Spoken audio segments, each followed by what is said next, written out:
உலக மக்கள் அனைவருக்கும் வணக்கம். இப்போது நாம் மீனம் ராசியின் குரு பெயர்ச்சி ராசி பலன்களை பார்ப்போம். குடும்பம். குரு பகவான் 5ஆம் இடத்திற்கு வருகிறார். விரயஸ்தானத்தில் ராகு. கர்ப்பிணி பெண்மணிகளுக்கு சுகப்பிரசவம் உண்டாகும். வேலைக்கு முயற்சித்து வரும் பெண்மணிகளுக்கு வெற்றி கிடைக்கும். விவாக வயதில் பெண் அல்லது பிள்ளை இருந்தால் நல்ல வரன் அமையும். உத்தியோகம்.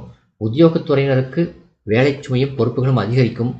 ஆயினும் அதற்கேற்ற வருமானம் கிடைப்பது சற்று கடினமாகும். ஒரு சிலருக்கு வெளியூரில் அல்லது வெளி மாநிலத்தில் பணி கிடைக்கும். அதன் காரணமாக குடும்பத்தை விட்டு பிரிந்திருக்க வேண்டிய நிலை உண்டாகும். தொழில் மற்றும் வியாபாரம். வர்த்தகத்துறையினருக்கு கிரகநிலைகள் சுபலம் பெற்று திகழ்வதால் நல்ல லாபம் கிடைக்கும். விஸ்தரிப்பு திட்டங்களில் பணத்தை செலவிடலாம். புதிய முதலீடுகளுக்கு ஏற்ற தருணம் இது. சென்ற சொந்த ஜாதகத்தில் தசாபுக்திகள் அனுகூலமாக இருந்தால் வியாபார அபிவிருத்தி சம்பந்தமாக வெளிநாடு சென்று வரும் வாய்ப்பும் பலருக்கு கிடைக்கும். கலைத்துறையினர்.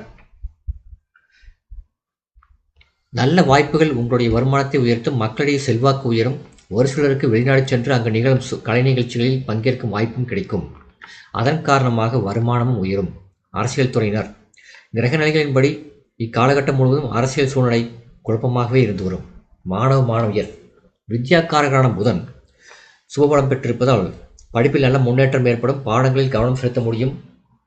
ஆசிரியை மற்றும் ஆசிரியர்களின் உதவி எளிதில் கிடைக்கும். வெளிநாடு சென்று விசேஷ உயர்கல்வி பயில ஆர்வம் இருந்தால் அதற்கான அனைத்து உதவிகளும் எளிதில் கிடைக்கும்.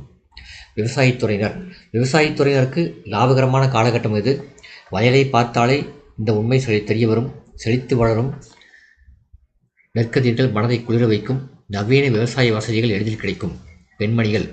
பெரும்பான்மையான கிரகங்கள் உங்களுக்கு சாதகமாக சந்திப்பதால் உற்சாகமான காலகட்டத்தில் நீங்கள் இருக்கின்றீர்கள். விருப்பங்கள் அனைத்தும் எளிதை நிறைவேறும்.